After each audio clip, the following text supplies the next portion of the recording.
doesn't kill the Hawk anymore. Well, Newbee might go for a Gyro. Not a bad pick here against all of these summons. And the Tidehunter is still in the pool if they want to go for that, which I think it suits them. Yeah, Gyro was banned out second phase last time as well. For the mid hero, it's going to be a clock 4, so they might pick something like a DP, Medusa. Okay, something that doesn't care about ganks from Clockwork. You pretty much always see Queen of Pain or Puck. Also, Sniper might be the one. Natural Sniper, nice. Natural Nice. 4-staff carrier. 10 seconds remaining. Yeah, they don't actually have any 4-staff carriers on their team. 5 I guess seconds remaining. Moogie can build one, but what do you build now after Diffusal nerf on Weaver? Dezo? I would still go for the Fusel, I guess. Oh, okay, fair enough. All right.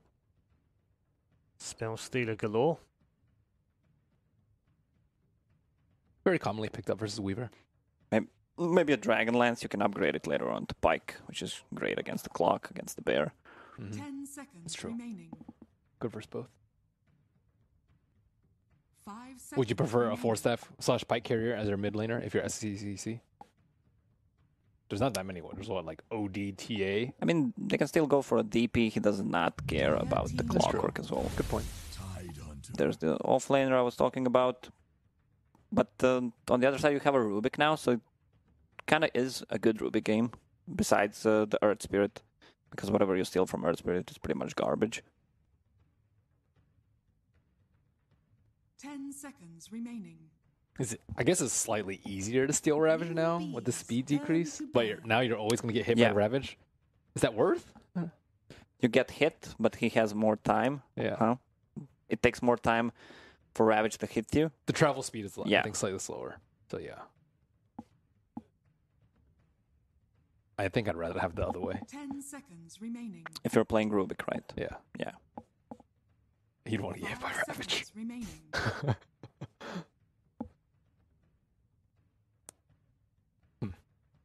All right. Last hero banned out. Death Prophet. Lacoste's on it today. Their 5-man is way better than Kinguin's right now. Turn to pick. But at the same time, they don't really have a good way to right-click towers right now. At all. Sniper. Sniper. Sniper could be decent. I don't think you'd ban out Razor, though, if you were... Yeah, it seemed to be an odd band, didn't it? Yeah. I don't know. I'm still down with OD, 4-staff carrier, 10 although it doesn't hit seconds towers. remaining. I think it's also really What good about versus the OD bear. with Deso? It hits towers. I mean, you don't. It's not an orb anymore, Amazing. huh?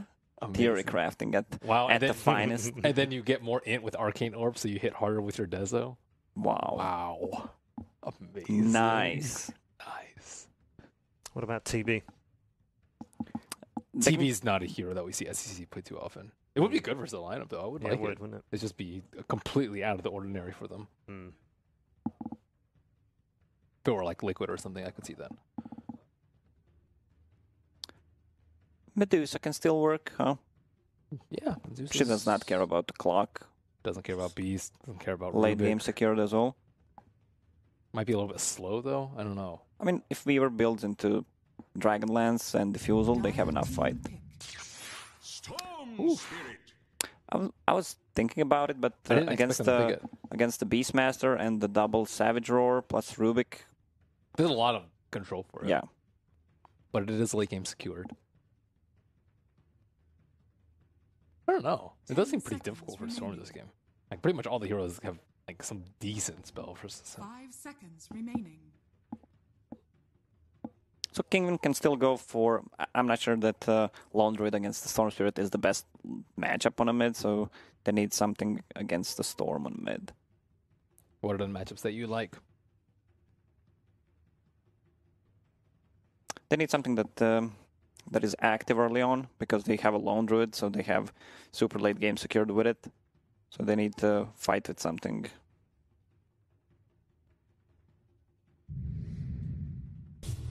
Anti-mage. Choose Okay, your that's hero. not not the same thing I was thinking, but all right. That's a very unusual draft.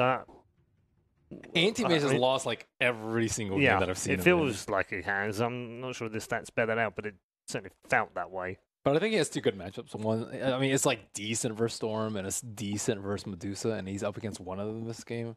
Okay. Are they going to actually lane it versus them? Yeah, I think it's gonna be a mid Okay, anti-mage. alright. Are you on board? Are you on board with the anti-mage team? Are No. you thinking? Anti-mage is that transition from hero to zero with 2 patches. Yeah. The latest ones. He's at 0 right Okay. So who are you both going with? I'll go with Sure, let's do Newbee's it. lineup. Anti-mage. Anti-mage. Anti-mage. I Yeah. like it. You've heard what the boys say. Let's find out what the teams say, because it's down to them to find out whether Kinguin draw things level or whether Newbee advance on to the upper bracket final. Let's return back to our commentary team for game number 2. The beginning of this draft looked like a repeat. The matchup that we saw, Kinguin versus Newbee in the group stage, where we're going to have a lone druid matchup against Newbee. But this time around, they banned the Drow Ranger. So I was like, okay, we're going to see a difference. They thought the Lone Druid was still good. They got Drow Ranger strategied. All right, we're going to adapt. We're going to ban the Drow Ranger. And instead, it's not about the Lone Druid at all. It ends up becoming about a Storm versus an Anti-Mage. Classic matchup. In mid as well, Yes. apparently. Super classic matchup. Every time an AM loses a game, though, my heart grows like 8 sizes bigger. And not only my heart, Austin. You mean every single time he loses versus Storm, right? Yes, because all right, so there was this like principle before. What was it? Which TI was it? TI6, the one that Wings won. Yeah. Where apparently they had this idea: if you play Storm into AM, you lost. Yeah. Like, it was nearly unwinnable. Yep. Because no matter how hard you scale as a Storm, don't give me hits this one nonsense button. about this, like, you get an Orchid, because he naturally builds Manta around the same time. So Yep. it's a really miserable matchup for Storm. And if you have to commit your entire mana pool to, like, get the real damage with Storm going, and you just get mana voided. Oh, it's miserable. There's so many things that suck about this matchup. And he gets an Abyssal, so BKB doesn't even... It's like every time you go one way, he just, like, he cuts in front of you. You zig, he zigs too. Yeah. But I think right now, if AM doesn't win this matchup, like, I don't even know what to say about that hero. Guaranteed trash. If he can't beat a Storm Spirit, is that what you're saying? Like, he's the bottom of the bottom. Austin, I love my boy, and nothing will stop that. But he is very weak in this matchup. It's not fun. It Okay, hurts. but what about the fact that we do have kind of, like, we have both a Lone Druid and an Anti-Mage on the same team, and it's not even like they've got a super fast offlaner. They've got a Beastmaster. He needs some farm, too. Like, we take the hero matchups out of it. Surely there's got to be some problems with running some of these heroes on the same team for Kinguin. Oh, for sure. And I think aside from the Anti-Mage, it is a very good Storm game. Okay. Like, they were saying that Beastmaster's really good against Storm, but I kind of disagree. Like, once you get Lincolns, you're pretty much unkillable. Like, the Beastmaster will never be able to jump you, and the vision advantage is negated by the fact that you can fly in as a literal living embodiment of, like, the thunder. Just turn into Thor and zip-zop Yeah, in. you just zoot and move on in. What are you supposed to do against that as a Beastmaster? Oh, look, guys, I saw the ball. Oh, God. You control a hawk. Oh, thrown into the cogs. KP right-clicks his way out of there, but doesn't actually want to take the cog burn. Yeah. And as far as the anti-mage goes, though, this is a pretty good AM game, though, aside from the obvious Storm matchup. As at bottom, Peitos is going to get right-click down. There's not a whole lot of control for this AM. Yeah, there's the Tide Ravage, but blowing it, it's not a whole lot of damage on top of that. Like, Yeah. the Weaver doesn't match up well against the AM. Like, Yeah. it is a sick AM game. From my knowledge, AM beats both Storm and Weaver as the game goes on, but it feels like we're never getting to that point anymore. Yeah, the game, they just end up getting run over before we actually see the AM fully online. And that is entirely possible, right? Because Newbee, they may have the Storm Spear, but that's the slowest hero of their group. They've got a Weaver. He's relatively fast, going to come online soon. They're going to be able to take towers pretty quickly because it's a Weaver. I'm not sure how early we're going to be seeing a Desolator, but he's still going to be a good single target damage.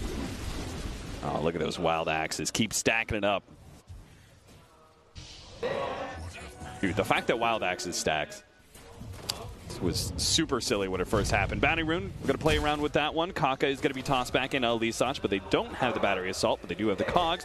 He's trying to see if he can get a Cog catch here and not push him out. Does manage to get him, so he'll get more right-click time. Does stand in front of him, doesn't actually get out. He's going to be able to get through the Cogs and gets burned in the process, so he's actually going to be fine. I can't believe. I thought Elisash was on top of him. I Yeah. thought he was not going to be able to roll out of those. Thought he'd get him, but only level 1, does have boots available, and this is okay right now. It's forcing the one-on-one matchup for both sides. Is benefiting Storm, though, in the early go of it as Elisash in mid. Oh, no. Misses out on the cogs. That's He's going what you hate to cop see. some hits. Especially with the double damage Storm. Yeah. It's level 3, by the way, and he's level 1. Like, he needs to sit somewhere and get XP right now. Also, he's out of mana, so even if he does roam somewhere, it's not going to be easy. Yeah. Like, there's this timing window where the Storm can die to the Clockwork, but as soon as you hit 6, I think it's going to be really hard for them to kill SECC. The roll in to mid lane. Exotic Deer is going to comp some damage to actually turn around and start hitting Myzik Serenki, apparently is the name of his bear. And Elisash does manage to get the kill on KP. It looks like they did manage to grab them with the telekinesis into Cogs combination again. Yeah. Didn't catch that one, guys. Sorry. Are you apologizing for Scriff? I mean, I'm really focusing on this mid lane. Yeah, me too. This is the only thing I'm ever biased about. Like, I love Storm games so much. Teams don't matter. It's only Storm Spirit that matters. I only care my blue boy. I only want him to have success. What's so wrong about that? Actually, I kind of don't, because the more he loses... Yeah, the better he's going to be in your pubs. exactly. They're going to say, we need to revert that Kaya change. I would not be too surprised if that happens. Our Beastmaster is getting routinely zoned out, but he is getting enough, I think, out of his lane. It'll get better over time. Witch Doctor is a really good hero versus Beastmaster, so this is kind of why the lane is suffering a bit. Not just that, like, Weaver is one of the best anti-offlaners in the game. Oh, God. The only hero that matches up okay against him is, like, really annoying to play against Spat Rider. But aside from that, like, Sakuchi allows you to gap close. You almost get free harassment every time on Geminate. Yeah, the you Swarm, get the bugs on him, and it's like, what yeah, did he do? he dies really fast. Oh, well, Elisash managed to catch bait. They are going to roll inside of it. Oh, no, Kog actually went outside of the Cogs, so he's not able to help tank the battery assault. Now, Elisash not able to get away. Barely able to get that kill from Mugi, but he's going to be underneath the tower. Kaka just turns and fights against Pedro as much as possible because they do have the bugs on him. So it's going to be Mugi picking up a double kill, and he's still going to be able to focus on Katsor here. He doesn't have a whole lot of Shukuchi time to play with here. It's just now coming up. The Katsor is able to juke him through the trees, and Mugi not interested in pursuing past the tower. Yeah, mid lane though. Onto mid lane. Oh, That instant timing. fear, but he's still going to be able to close the distance with the Witch Doctor Cask follow up with the kick with the Maledict on top of that. They only need a little bit more damage. Let's see the one. Oh, that's going to undo a lot of it. So Exotic Deer should be able to look through this, and he's going to be able to get the root on the Witch Doctor, guaranteeing a turnaround kill. Exotic Deer just a little lucky there. Managed to get himself a free kill off of a gank on him. I wouldn't say that was lucky. He was so fast about the Savage Roar. The fear? Yeah, the Savage Roar he threw down so fast. That was really good timing, because as soon as the roll comes in, it comes in from behind him. But Kaka, before he can get the kick off, and I think if he gets the kick, maybe there's a kill set up there, but they just didn't have quite enough control for him. You think he wanted to kick the Lone Druid towards the team rather than getting a boulder kick? I think both options are okay there, just because you need the control factor. He doesn't have boots, so even the Storm can get on top of that, but as soon as the Savage Roar hits, the kill opportunity is pretty much lost, and SCCC checking the bottom rune area. 6-minute runes coming up. Regen? Oh, And good enough. Jeez. They are going to be able to catch Katsor here. Maybe that can get him as level 6. Maledict's going to do a good amount of damage, and SCC will ensure it with a couple more auto attacks. Yeah.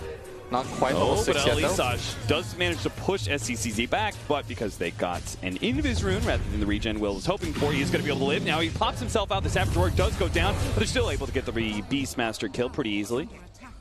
2 kills going the way of Newbee here as they group up towards that bottom rune. Kinguin not able to contest very well. Yeah, and right now Weaver off to a very good start. But of course, the core matchup is still very positive for Kinguin. And it's kind of similar to the last game where even if you have this minor net worth advantage on either side, it won't matter too much because you're still on anti-mage. And they've got the level 6 on the Storm Spirit, so they should have enough damage here. They're going to be able to get the double stuns with the kick. Exotic Deer doesn't even have the Savage Roar up from that earlier engagement, so great gank for Newbee and beginning to get the Storm Spirit a bit of a lead here. Sitting at 3,300 net worth. It's the Weaver who's so far ahead at 4K already. How's Mugi doing it? He's gotten a lot of kills, and he's hit a lot of creeps. I guess so, and he's about to take a tower too. Yeah. He's trying to force anybody else coming out of the way. He's even going to throw down the bugs, try to hit Rubik, but unable to do so. Just going to clear up this creep wave, keep his next wave alive, and we see Newbee already coming to secure this tower. They really want to be able to grab this one. It's going to be a very early safe lane tower for them. They get the roll in on the Beastmaster. They had a super deep ward. And he was just level 4, you know, it's just a Beastmaster trying to get whatever he can, hoping to be able to get level 6. They know there's a ward there now. Given that. They have to know there's a ward. Yeah, 100%. But They pinged it twice, because you don't just make that rotation down there. And secure also the a tower. roll in from that distance. Who knows, man? Maybe he's just the best. Yeah. So they'll get the tower on top of that. They should be able to grab the D ward, though, which is why I think they're still around this area, because they want to protect it and make it annoying. Because you, as a support, don't want to just sit up here. Yeah. And they're just not giving up on this Beastmaster. While they still have control of the ward, they know somebody's going to come and counter it. So it looks like they want to be able to try and gank whoever goes for it. Capsor has already laid down the sentry. They want to protect this area. And they're going to roll in, seeing if they can catch Capsor. Now, Elisach is making his way over. Capsor is going to try and go for the TP out, but the paralyzing cast is there just in time. And that's really nice by them. The fact that they were able to protect that ward for so long and grab some kills after that. Like, they knew it was spotted. You have to assume, you know, when you blind roll onto that Beastmaster, you're going to reveal that position. But if you can protect it for a while and make it annoying, then you open up the other two lanes. Like, we see the Tidehunter finally start to pick up some farm. SCCC just continues to get this one-on-one matchup. Elisach playing deep in the trees here. He's going to be caught by SCC. Couldn't get the Cogs push back on SC, and that means he's right on top of the Clockwork. With all those remnants, pretty easy kill for him. Another great wrap there from Newbee. This support duo is just tearing things up. Really setting the pace for this game for the favor of Newbee, already up by over 3,000 gold. That is a pretty significant advantage this early on, but with the Storm being 6, it's pretty hard for them to play right now.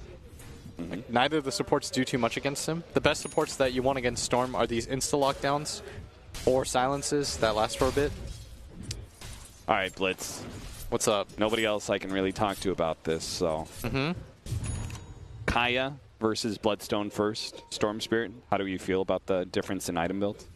Some people really like it, and I think the logic is just it allows you to farm faster. Okay. I am personally kind of still a Bloodstone purist, but I see the potential for it. It allows you to farm at a much faster pace, and it makes you less susceptible to anti-mage ganks. It looks like he has better, like he comes online faster when it comes for bottom, Oh no, he's gonna jump for a regen, he immediately gets caught. What a setup there, but a really good silence kick coming out from our Earth Spirit. Now the Storm Spirit is still gonna be caught inside all of this, but maybe Mugi can rectify things by being able to kill everyone. Supports. Peytos is also low, Elisach's got Maldic on him, they are all dead. Mugi's gonna be able to pick up the triple kill. An Exotic Deer does get a fear onto him, but the Weaver, Mugi is able to pop that time lapse. Not even trying to go for Exotic Deer in the back lane, he's just trying to get more damage on that bear. Triple kill for Newbee. That trap on the Storm Spirit, not really worth it. It was such a cool trap, though. You can't resist that. You saw him, too. He made the full commitment for the mana. He was trying not to be greedy by doing that. He's like, I need to grab this regen immediately, commits the full mana pull, and he had nothing left. Empty bottle regen on Storm, best friend. Yeah. But now they're going to be able to go for this mid tower. Kaka's got the back angle. They don't see the Rubik, but they're going to now. Immediately silenced up right as he tries to pop out. Go for the telekinesis. Not going to have an opportunity to pop the Shikuchi. 12-5.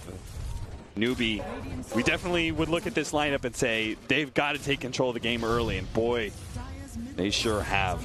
We see the replay right here, and what a great kick from Kaka. That sets up Faith be able to come in with the paralyzing cask into the Maledict on 2, and it's just free kills all around for Mugi. Dude's gigantic. Look at him. He's got 7K. He's going to go for Exotic Deer immediately, and they're going to be able to kill him a little bit too quickly. Jesus. Couldn't even straight TP out. Now, Elisach is going to be caught as well here. Look at that mana burn, plus the high damage coming out from Mugi. Fortunately, the Cogs just managed to stall up Mugi's pursuit here. The Maledict's out there, but Elisach doesn't really have anywhere to run to. He's just going to try and hide in the trees, hope Mugi doesn't find him for a time. And it looks like he may have just been successful. Pops the Cogs, TP's out. Mugi's going to run into it, realizing it's too late to be able to find the victim. The damage from this Weaver and his 12-minute treads Diffusal Blade is unbelievable. Yeah. He's doing, how much burn damage is that between the Diffusal Blade and the mana break, the mana burn? mana break. No, it is right from the talent. It's really significant, is what it is. 70 mana burn. What? No. Yeah, 70. Yes, I'm not crazy. you're not crazy. 50 plus 20. NA math right there. We did it. Yay! I couldn't find the text, so that's my excuse. I had to guess. It was close. They're going to grab this bottom tower, though. That's just, I don't know. This Weaver's too hard to fight right now.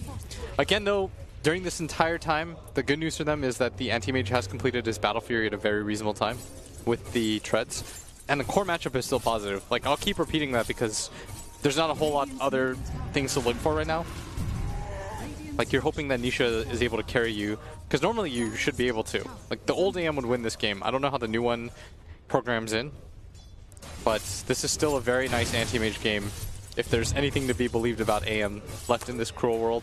We haven't spoke too much about KP. He's kind of had an annoying life, but it's acceptable. He's gotten his farm. He's been burned out of mana multiple times, chased away from his lane constantly, but he has gotten a Soul Ring first, and then now has the Arcane Boots, just full on mana to make sure he's able to deal with the AM mana burn, but Rubik can't deal with Mugi, who is a hero hunting machine right now with the Diffusal Blade. Anytime he gets on top of somebody, besides maybe the AM, Yeah.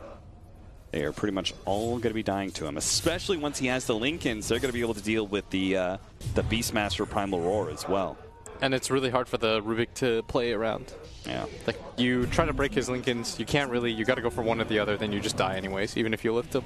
Yeah, as long as he gets the swarm off before the attempted telekinesis spell steal, then Rubik can't do anything. Yeah, he's just gonna die in half a second.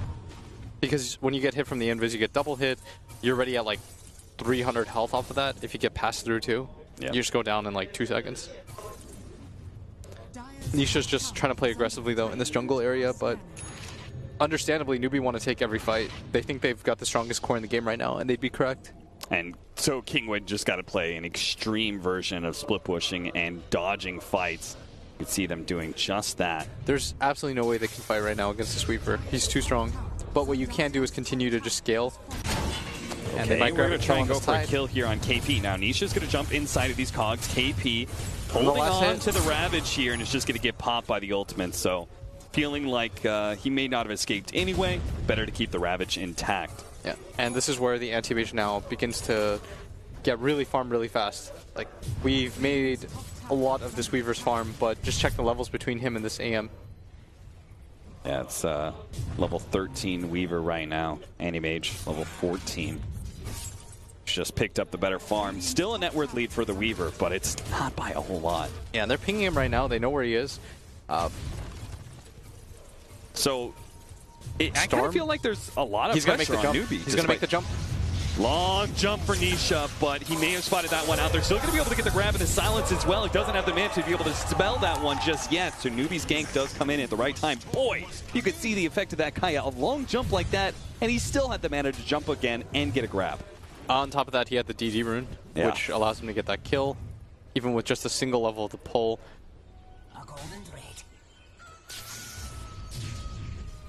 And he desperately needs that Manta so he can push even more aggressively and doesn't have to worry about the control offered by the Earth Spirit. Yeah, his timing is still really solid. Like, despite not having any of the towers. Sash. He just doesn't move fast enough to be able to get a Cogs pushback on Mugi, so he's going to get pursued. Oh, Savage Roar. Mugi didn't actually get hit by the Savage Roar. He just chose not to pursue for that one. That was really deep. Yeah. Probably for the best, especially since they were coming in with a mech on Tidehunter. They should be able to take this tower for free. I can't see a world in which Kinguin contests the Ravage mech Tidehunter with Storm and Weaver being so big. Yeah, the only reason why they were able to grab the Tide up at top was because he was far enough away from the tower. Yeah. And they were pretty certain that he was dead as bottom lane.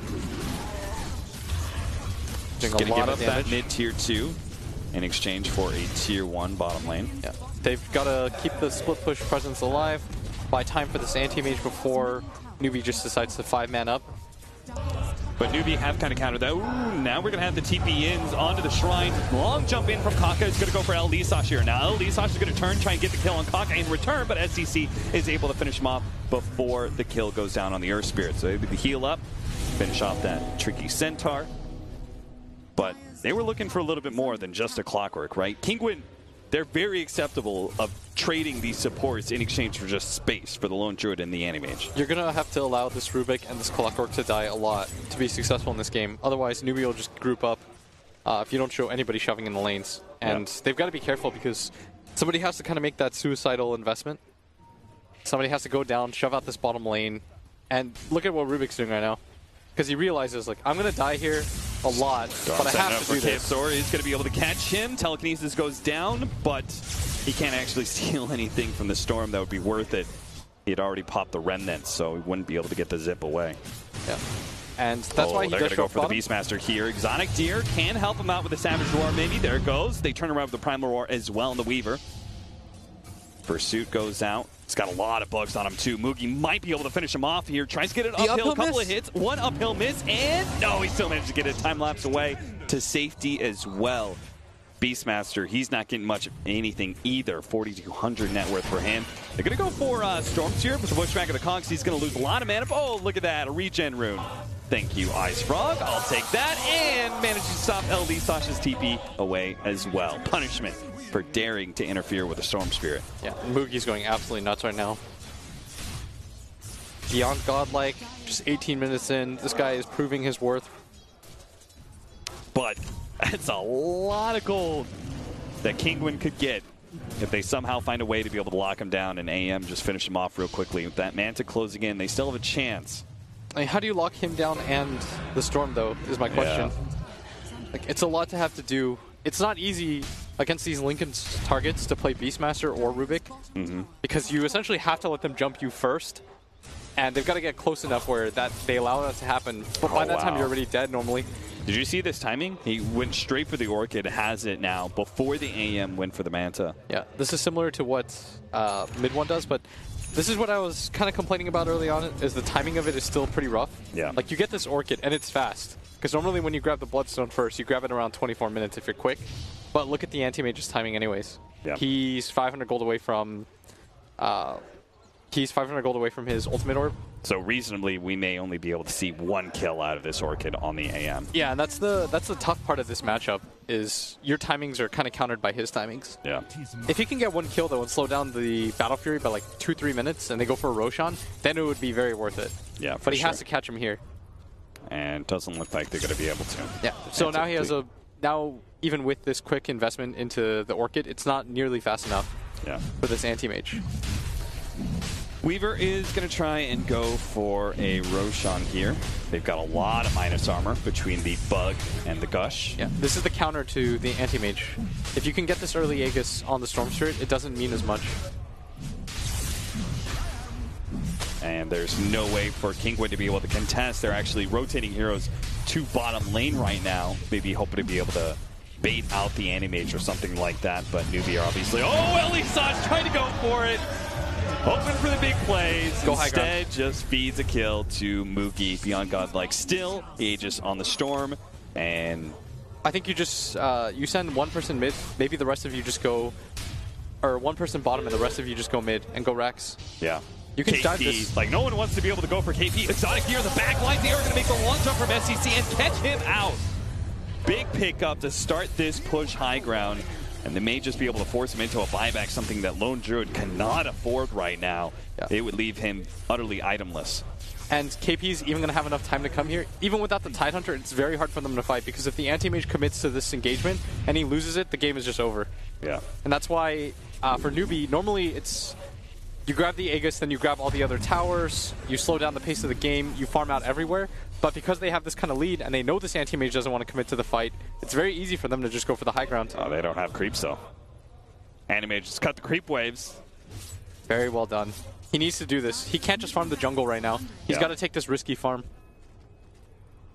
He's got to put Newbee on a timer right now. But with the Aegis up for quite some time, Newbee can just wait, reset things, allow their creep waves to come in. They've pushed out the waves quite nicely during this time. He's going straight for the BKB. He needs to fight. Like his timings have to be faster. Normally you can afford to get away with things like the Yule bash. Scepter into the kick. They're going to try and control him up. They actually went for the silence first. And the kick goes out as well, meaning Nisha is freely able to TP out.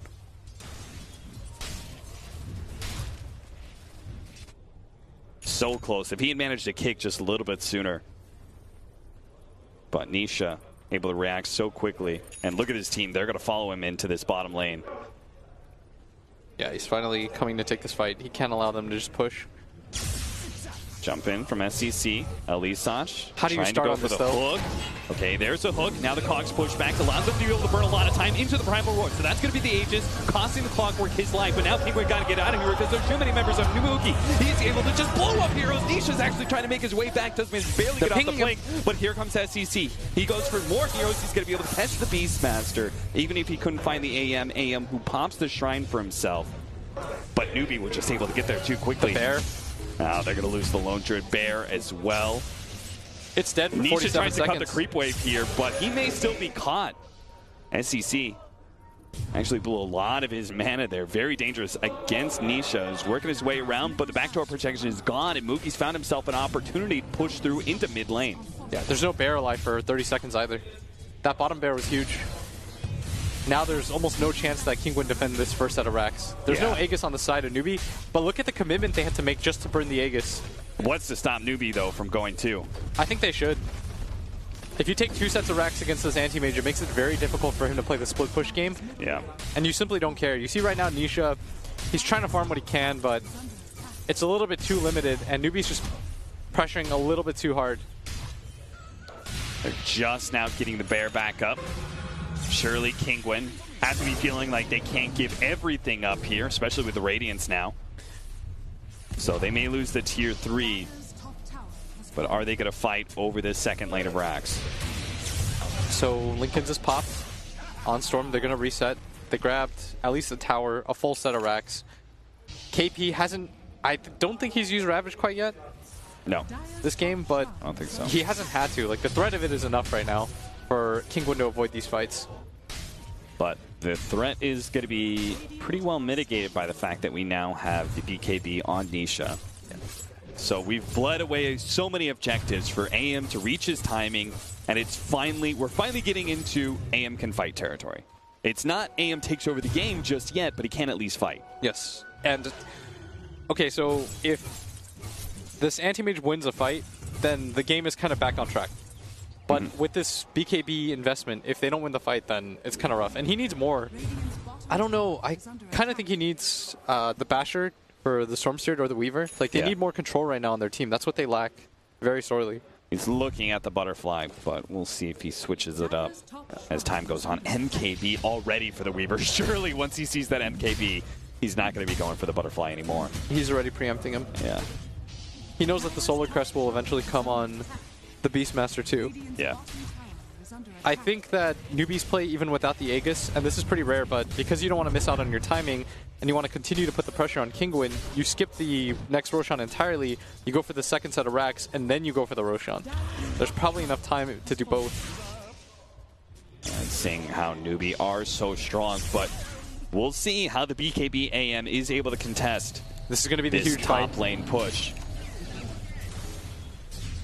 This is going to be the one that gives Kinguin a hope at being able to tie out this series with Newbee and keep their hopes for a top 3, an early top 3 placing here at Perfect World. Nisha already down to half health. Look at as he that backs damage. himself away. They need a hard initiation for Nisha to be able to follow up, and they're just not getting the opportunity to do so against these Lincolns. Now they get the Primal Roar out. Nisha jumps in, but a Force Staff already out. Hook shot, also another Force Staff goes down. He managed to get the back line. Nisha now starting to focus on KP, but he's already blown the Ravage. And Stormbeard's going ham in the back lines. There goes the Ravage out from Katsor. It's able to seal that one, gets a little bit of control up, but they're just keeping the AM out of the fight entirely. Now we silence up with the rest of the team of Kinguin gone. They can focus down that AM easily. Newbee clean up 4 or 5 members of Kinguin, and they go for the buyback and they get a kill on a Tidehunter. That's not going to change a whole lot as Newbee continue to push forward, now trying to take down the AM and a second time. Silence is going to be enough for a triple kill for SCC. Newbee, they just seem to be far too strong for Kinguin to be able to deal with. They get the 2-0. Move on to the upper bracket finals. Man, the support duo in this game for Newbee was absurd. The amount of space that they created, when they created that bottom move, they shut down the Beastmaster so hard. They understood like he was their only initiation and their only stun, and so they said to themselves, we need to lock him down as much as possible, because we saw in every single fight, they didn't have enough control. You roar somebody, he gets 4-staffed out 4 different times, they mech him up, they can't burst anybody down. They understood the Beastmaster is the important hero here. Here's their control. If we throw off his game, the rest will follow.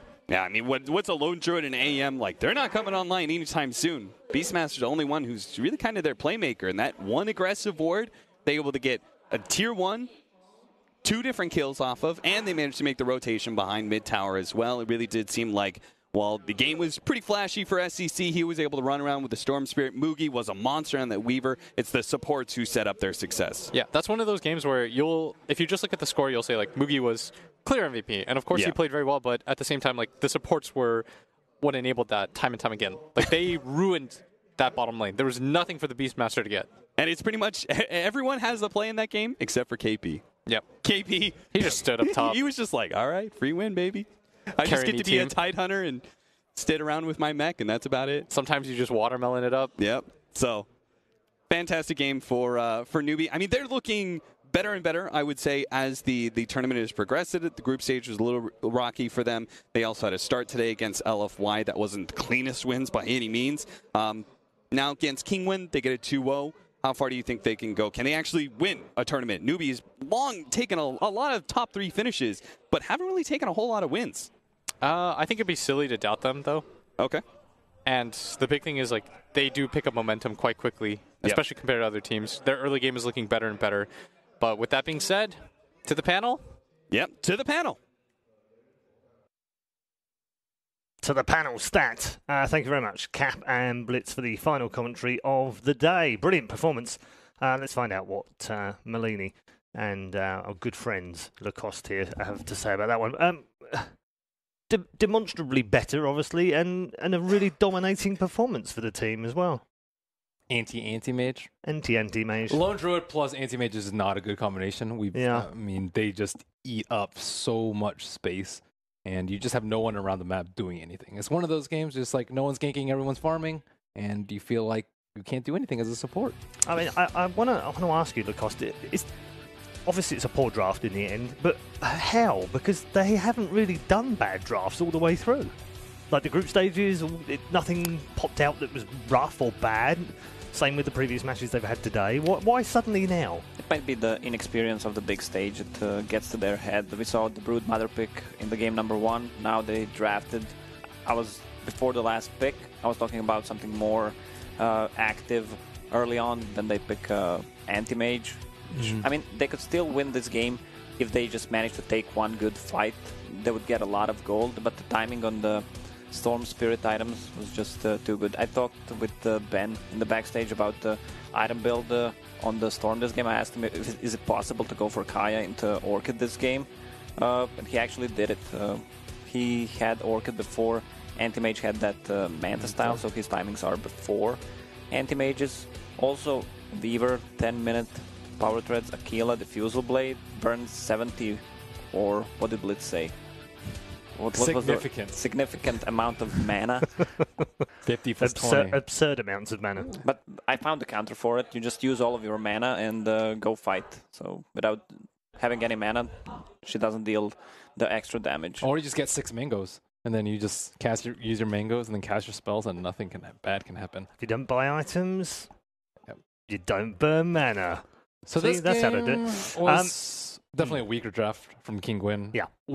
I mentioned the Drow ban. I was like, why are they banning Drow? And it made a little bit more sense when they picked Anti-Mage, but that tells me that they wanted this way earlier in the draft. Yeah, which is odd. I mean, maybe I'm wrong, and maybe they wanted it as a response to the Storm, but I just think because of the Drow range, they actually had more of this in mind. They were worried about getting pushed down early. Yeah, but they banned out Drow because they didn't want to get rushed over. Then they pick Anti-Mage as the last pick. Makes no sense.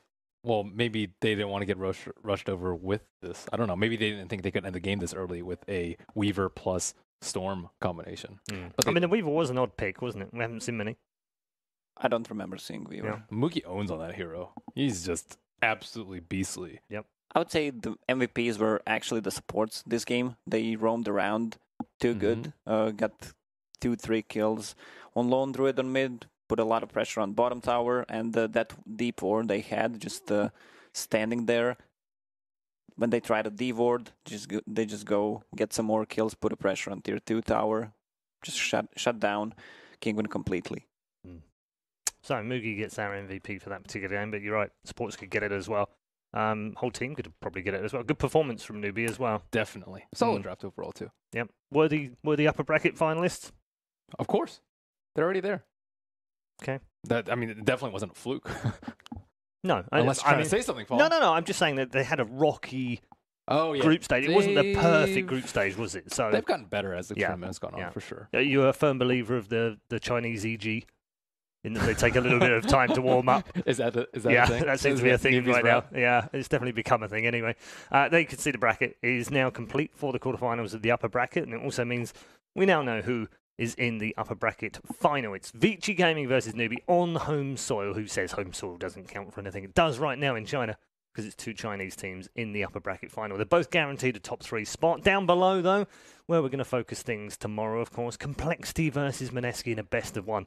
Can't wait for that one. Also, LFY versus Vega, potential banana skin for LFY as well, because we know how good Vega can be in single games. The winner of that one will play Team Secret. The winner of Complexity and Mineski will go on and play Kinguin. We'll have all of those matches tomorrow. 2 best of 1s, 2 best of 3s. Looking forward to that? Yeah, I'm looking LGD versus FY against Vega. I'm not sure if LFY looked to me like one of the strongest teams here, but if Vega performs like they did today in some of their games,